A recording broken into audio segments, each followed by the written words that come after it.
Good evening, good afternoon, rather.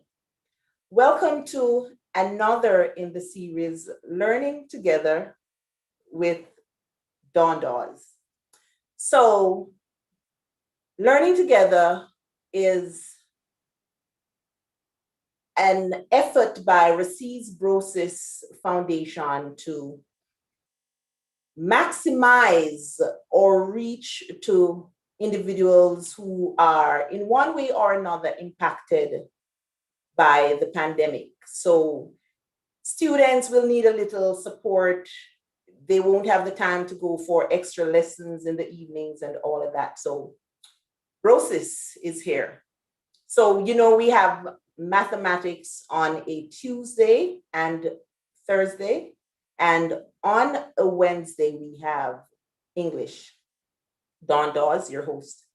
So last time we had started looking at rhetorical devices and persuasive writing. So we had looked at parts of an essay. What are some things that you would have in your persuasive essay? Now, just to recap, we have, or normally, the essay takes a 5-paragraph format. There are some teachers who, at the high school level, will ask for 6 paragraphs, no problem. I encourage students to try as best they possibly can to brainstorm your ideas first. And this is why I never get tired of saying it is important to read widely. So, persuasive writing, we're just gonna go back and then go forward. So, we said that first, you must have a claim. And we say that a claim is a statement that can be proven with supporting evidence. You must be able to go out there and find evidence to support whatever it is you're saying. Now, your claim should be structured. Let me not say should be. It is best if your claim is structured in the form of a declarative sentence. We discussed that last week. So you have your claim. You must also have your thesis statement.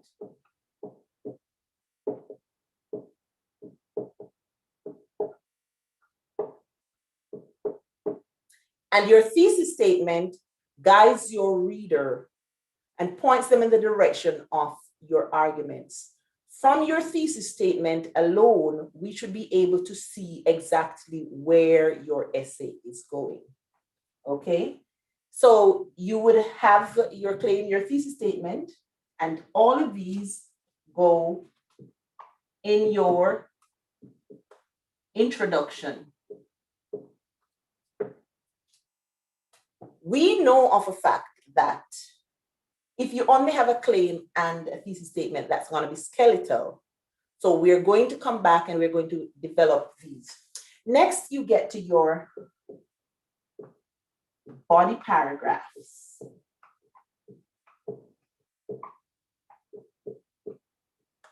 So your body paragraphs will also include your counter claim. So you can either say counterclaim or counter argument within your body paragraph. And then body paragraphs, and then you have your conclusion. Now, body paragraphs, normally you have between 3 to 4 paragraphs.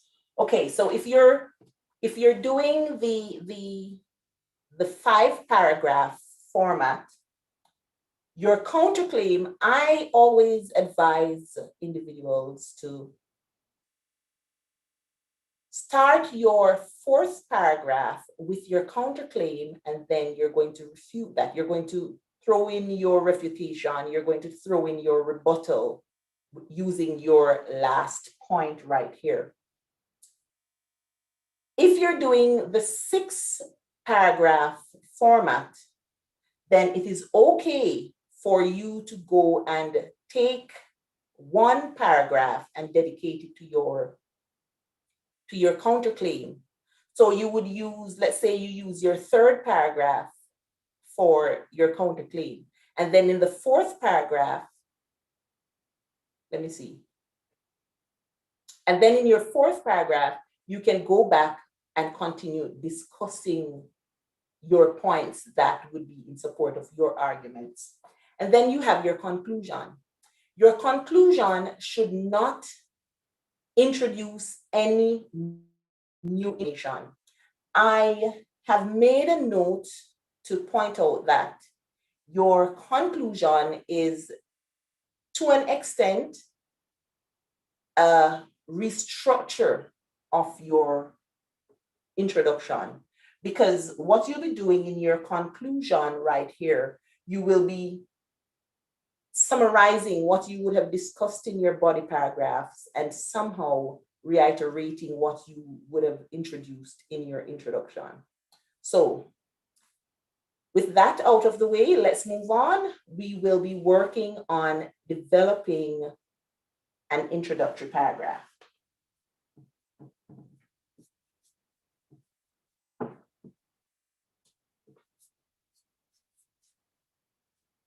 Now, before you think about writing about something, you must ensure that the topic you're writing on is something you are comfortable discussing.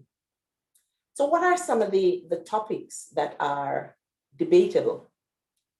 Not just something you're comfortable discussing, but something that is debatable, something where you can find somebody who will have something else to throw at it. So first off, we know we're going to have a hook. And last week, when we spent some time looking at the devices, we looked at strategies. We met 3 new words. We met pathos, logos, ethos, and in essence, every rhetorical device that you use, be it a rhetorical question, be it appeal to authority, be it emotional appeal, even statistics fall within these 3 categories. And do you remember what we say that pathos was? And we said this was emotional appeal. Logos, this is where we appeal to logics. And ethos,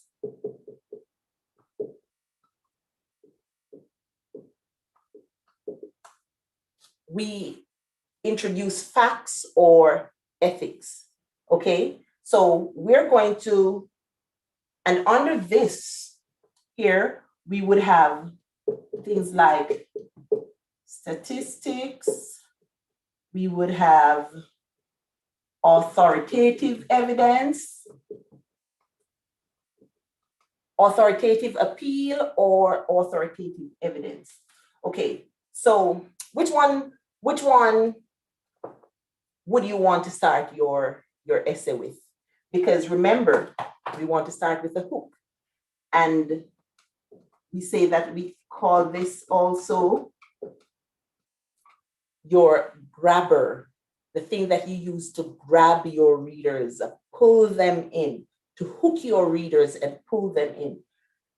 I would want us to start with, let's go with emotional appeal. Let's see.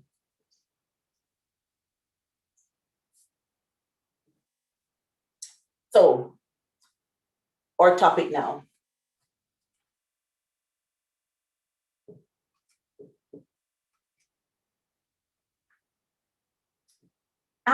I was about to say serial killers because that's really what I want to talk about, but I think the topic itself may be misleading.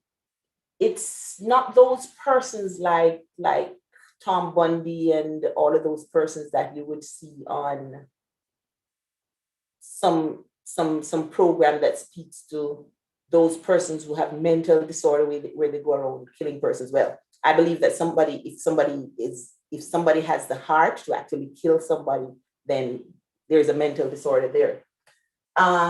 So let's revisit that and just say murderers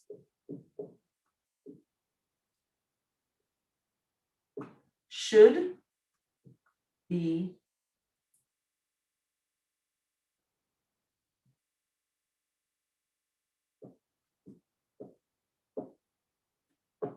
and I wanted to use another word instead of hanged, but using hanged there for this purpose, it makes it more debatable because at the end of the day, persons are able to find, I believe, easily find counterclaims.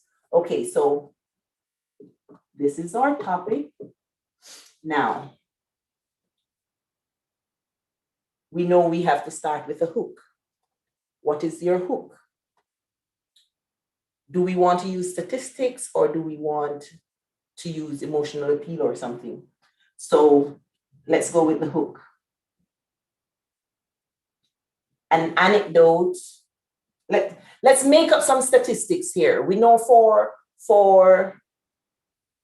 the actual working class, you would have read widely and you would have gotten the information.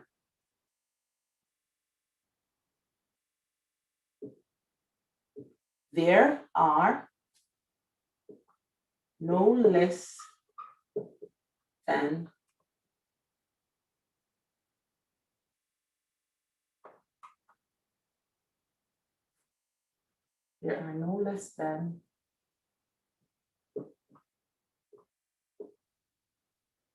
'Oh, my bad, I'm using the shorthand. One of the things I instruct students not to do is to use digits.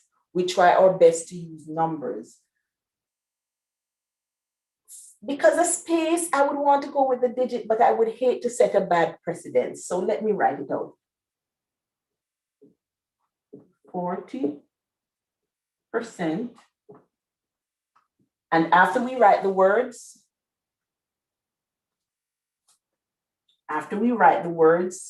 we write the digits and we put it in brackets.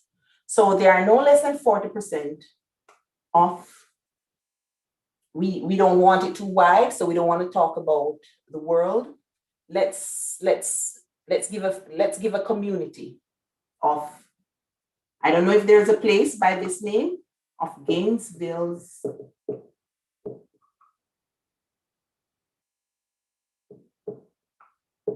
prison population who are convicted murderers. Now, notice I said convicted murderers. You can't just take it that because the person has been accused, then the person is guilty. All right, so we have our hook. Then we know that we're going to have some background.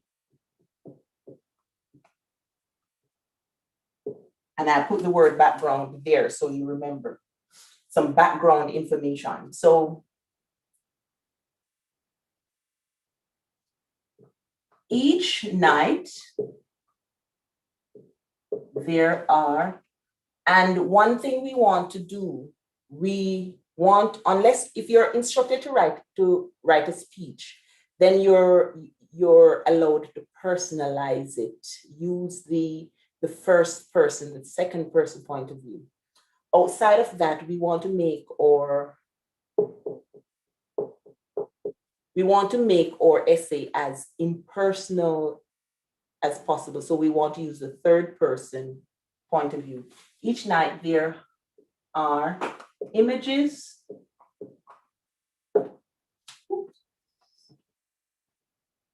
of gruesome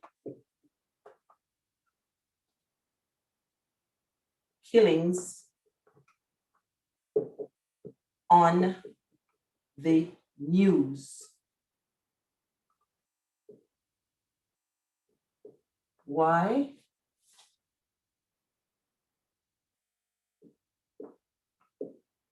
And mind you, the aim is to get your ideas out. So in a class setting, you practice as much as you can to develop your paragraphs, 6, 7, 8, 9 sentences, as much sentences as you need to express that point without making it too long. What I hate is when students say, oh, a paragraph is supposed to be 3 to 5 sentences. No such thing. Because you may be writing on an idea and you find that 5 sentences are not enough, because right here we have 1, 2, and we're on our 3rd sentence.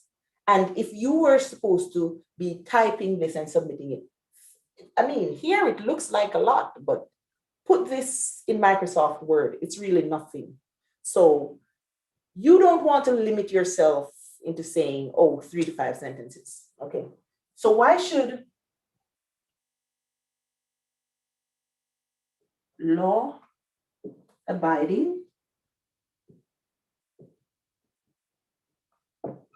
citizens continue? You see, we should be moving into our thesis statement. So we need to structure everything in such a way so we end up back right here. We're right pointing to the claim. Okay, why should law-abiding citizens continue to pay for the welfare of these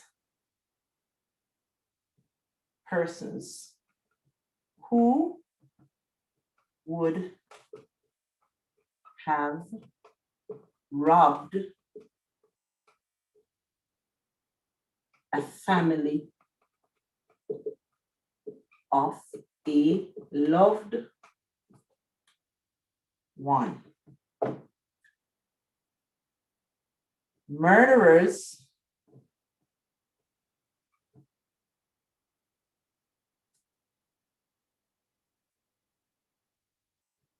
I want to make this, for argument's sake, let's just go with it. I wanted to, tweak it a little. Murderers should be hanged. No, let's not just say murderers should be hanged. Okay. Once convicted, comma, murderers should be hanged. Okay, they should be hanged. No, we're getting into the thesis statement. Remember, your thesis statement also gives your reasons to support this. So as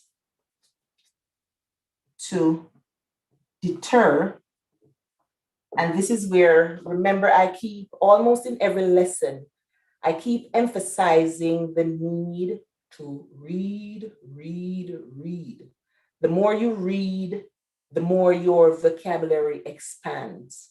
And as your vocabulary grows, you find that you're not at a loss for words to express a simple idea. So deter here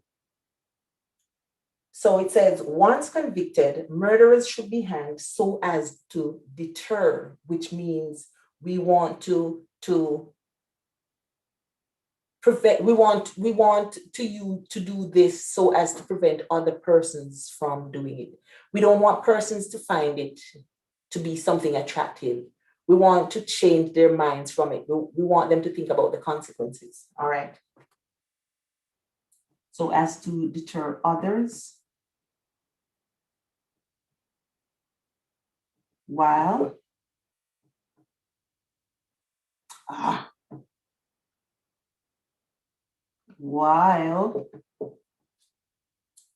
putting less pressure on taxpayers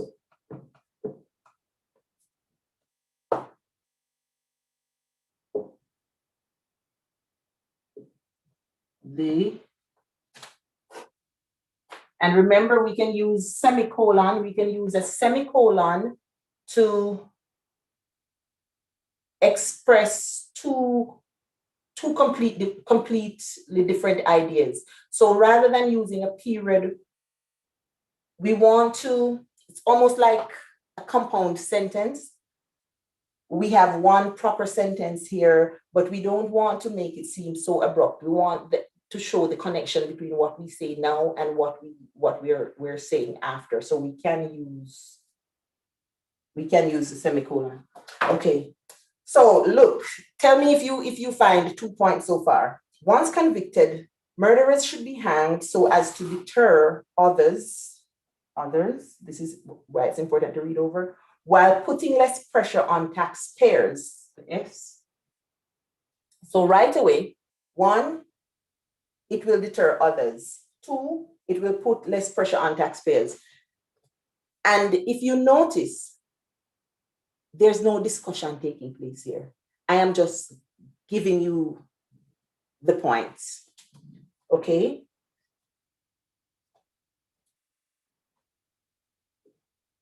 This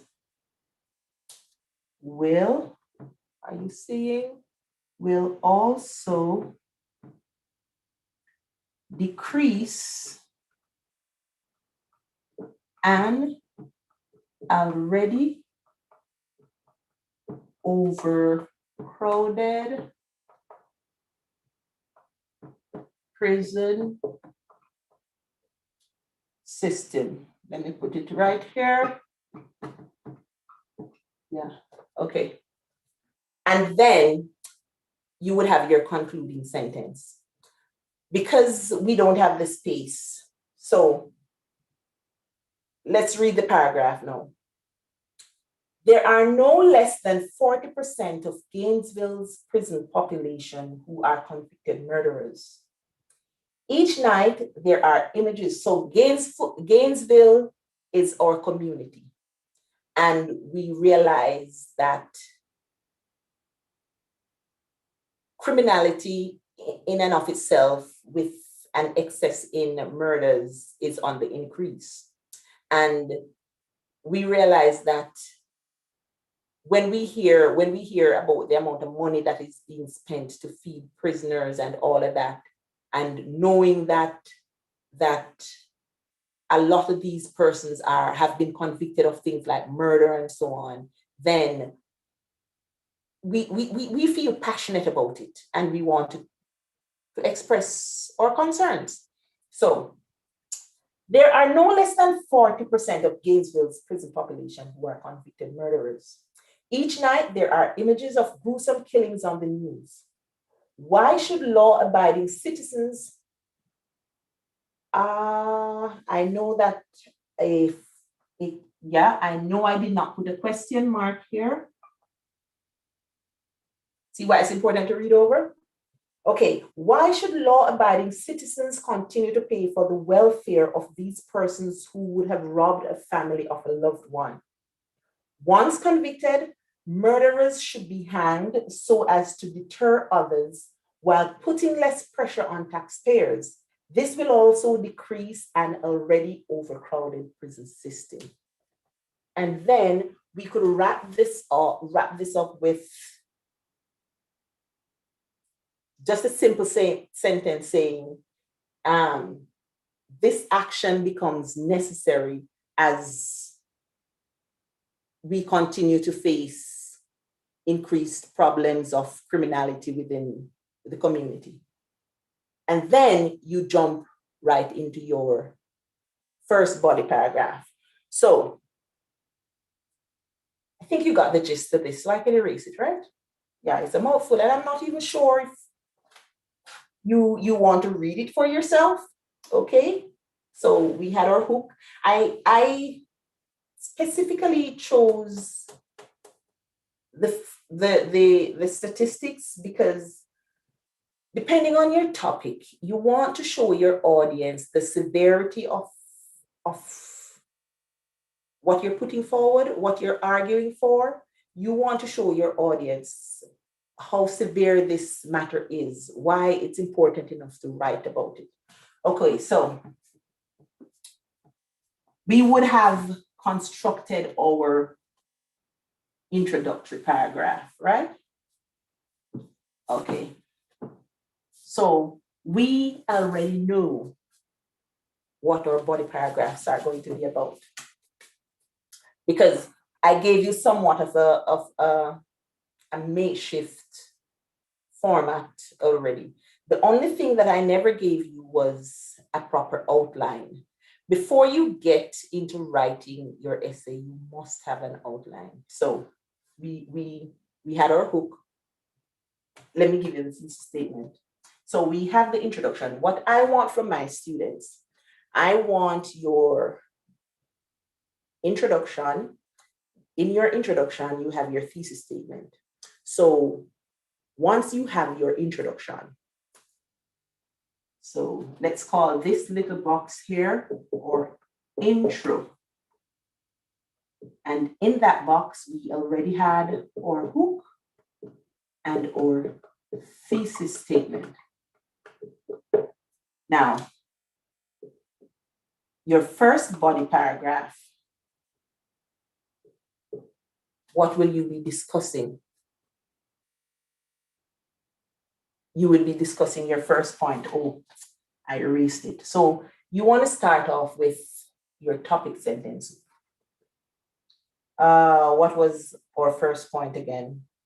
It would act as a deterrent. Deter taxes and overcrowding. Okay, those are the three things. So your first body paragraph. Give me, all I want here is your topic sentence. How are you going to start your paragraph? Remember, your topic sentence introduces the paragraph. It should be at this level. When you become proficient writers, then you can have your topic sentence being the last sentence in your paragraph. But at this level, we're working with our topic sentence being the very first sentence in our paragraph. And once we know what that speaks to, then all we need to focus on is finding supporting details using evidence to support our topic sentence. So, body paragraph 1. Hanging convicted murderers will act as a no, that sounds too nice. Let's try and be stronger. This is a serious topic. We'll put fear. It is the same thing, same thing, acting as a deterrent. We'll put fear in the minds of would-be murderers. Okay, so that is our first topic sentence. So our next job now would be to give supporting details for this topic sentence.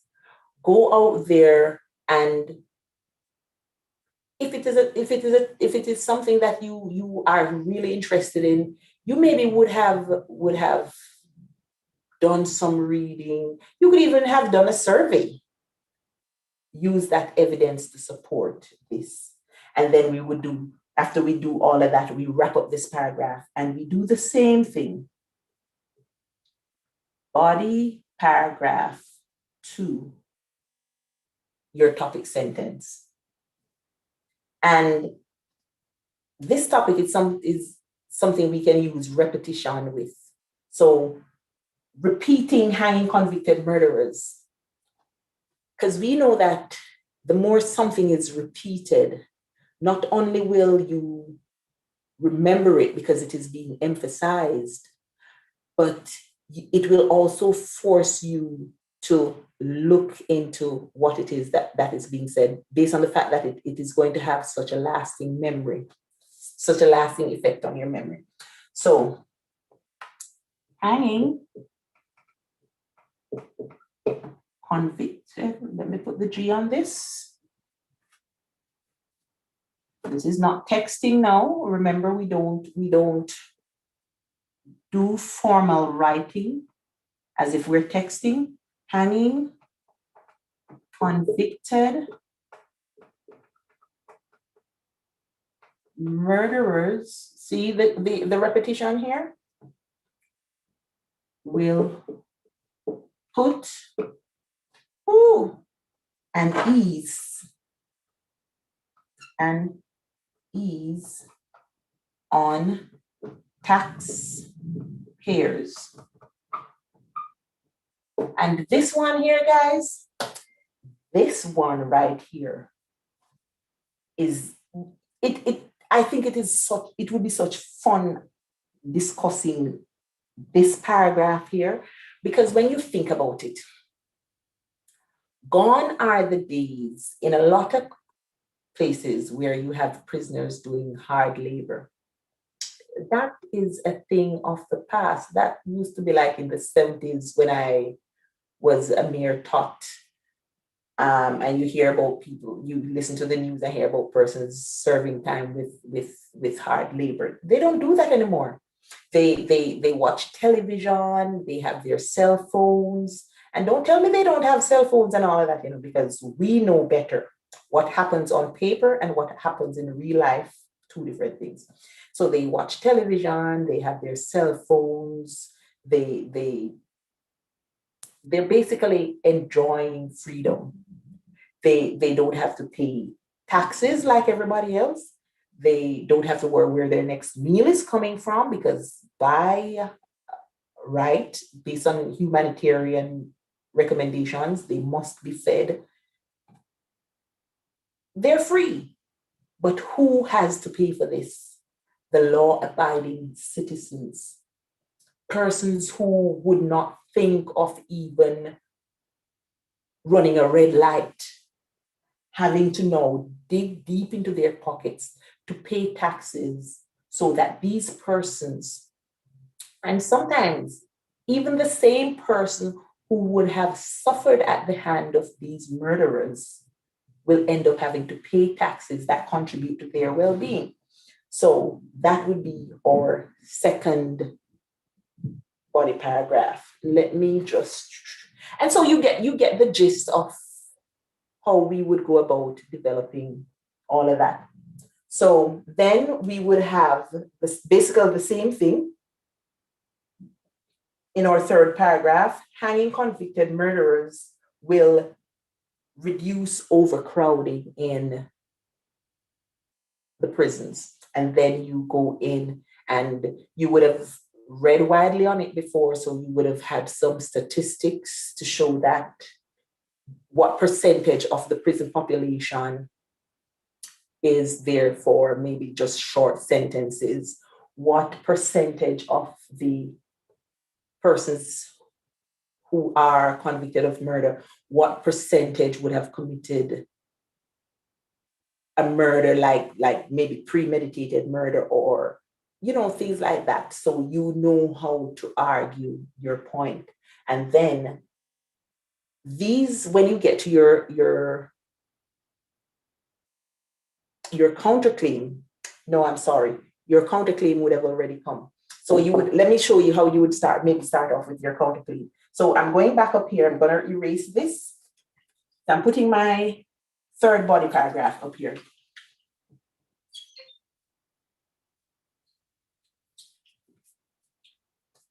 So our third body paragraph, which speaks to overcrowding. Mind you, when you're arguing a case like this, because you may have to be writing during an exam where you are working with time, where there are time constraints, you do not want to leave your strongest and most effective point till way down there, because what if time runs out? So you want to woo your readers at the get-go. You want to give your strong point, the point that you have enough arguments about and you can reason it out. That's what you want to start with. So this would be my counterclaim now.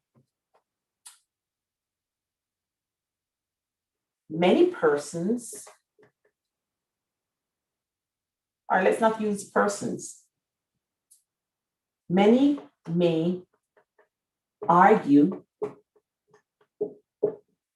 that hanging is inhumane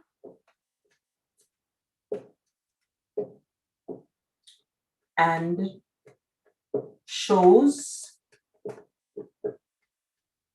that those doing the hanging,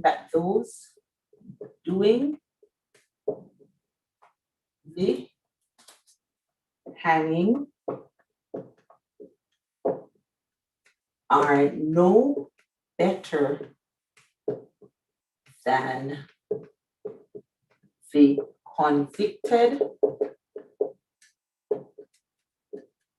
murderer. Okay, see that? First sentence right there. Many may argue that hanging is inhumane and shows that those doing the hanging are no better than the convicted murderers. Now, you are going to tear that down. You're going to refute it. So I think you got the gist of these body paragraphs. So I will erase them, because now you see where we are going with this. So many may argue that hanging is inhumane and shows that those doing the hanging are no better than the convicted murderers. However, now this is where you can use emotional appeal. However, imagine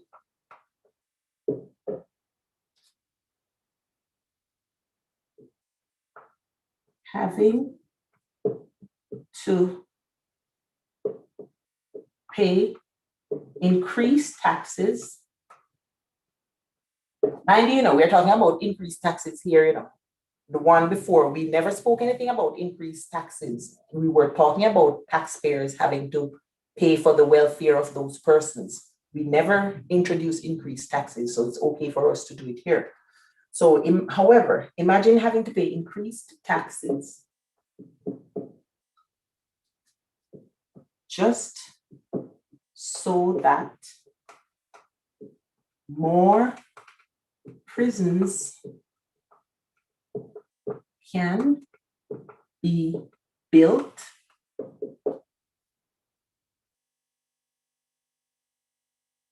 because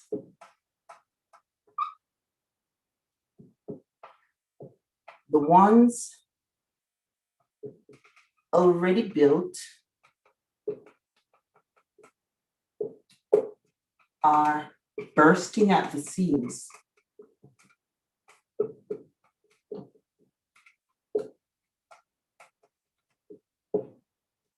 Now, And I go back, and I never get tired of saying this, guys. Read, read, read, read. Because, when you understand how words work, you realize I haven't even gotten into my argument yet. And already I am expressing so much about this. Read, read, read, read. Because you can say the same thing in so many different ways in order to get your point across. Don't have to get boisterous and angry and bitter and all of that. Just use words. Okay, so however, imagine having to pay increased taxes just so that more prisons can be built because the ones already built are bursting at the seams. And then we get into our point. When the relevant authorities institute harsh punishment, and we don't even have to say punishment, we can play with the word reward here. As you write, the ideas keep coming. So when the relevant authorities institute harsh rewards, and we can put rewards in quotes there, so we know exactly what we're talking, the reader knows, because readers know that 9 times out of 10, when you see a word in quotation, it has an underlying meaning. So when the relevant authorities institute harsh rewards, such as hanging convicted murderers, the prison population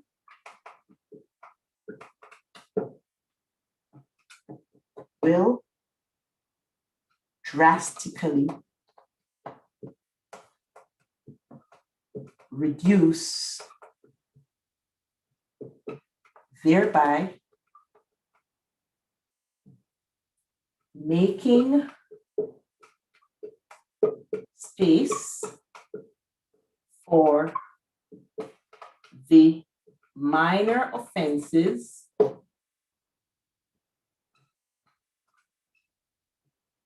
for which there is rehabilitation.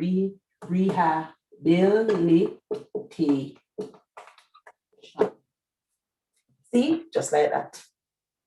So notice how the counterclaim is introduced and then we refute it. So many may argue that hanging, or if you feel that persons would be better here, because remember, writing is a process. You do have your draft, you revise, you edit, and all of those things. So many persons may argue that hanging is inhumane and shows that those doing the hanging are no better than the convicted murderers. However, imagine having to pay increased taxes so that more prisons can be built because the ones already built are bursting at the seams.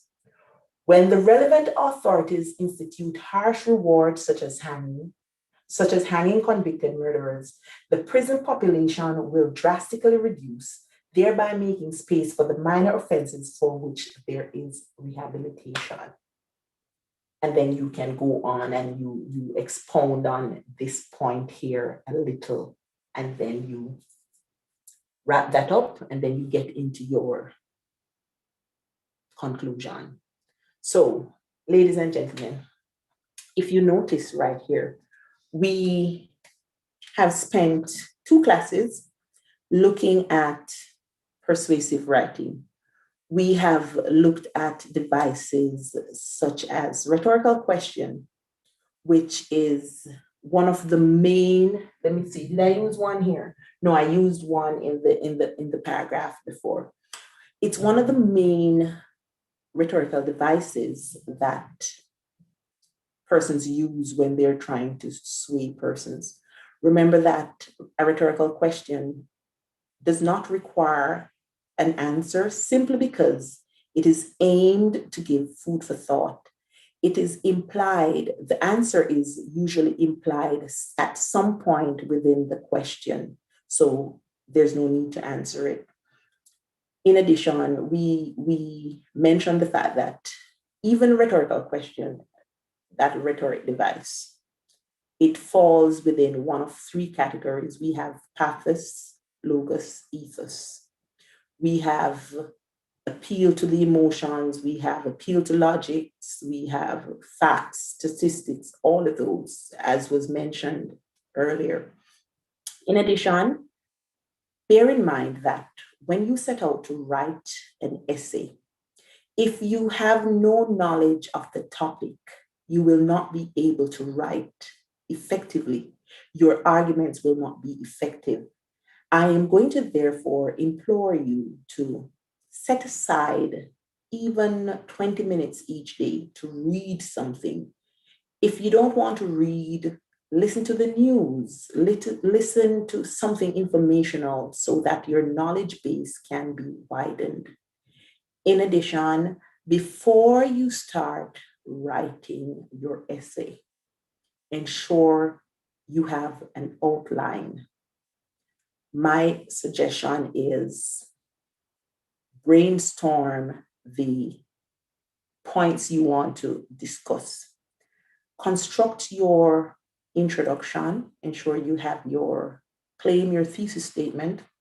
Then you are going to ensure that you have at least the topic sentences for your paragraphs, and then you have your conclusion. Ensure that you do have a counterclaim. What does a counterclaim do? The counterclaim acts in such a way that somebody who is skeptical about your topic will then say, okay, she has convinced me, or he has convinced me, because I see that this person does not have on blinders. They're able to see that there is another side to this. So ensure that you develop your counterclaim and always go ahead and refute that counterclaim. Remember also that no new information must be introduced in your conclusion, because your conclusion is merely a summary of everything that you have before. It is a mirror effect of your introduction. Ladies and gentlemen, thank you for tuning in. I am Dawes. See you next time, and walk good.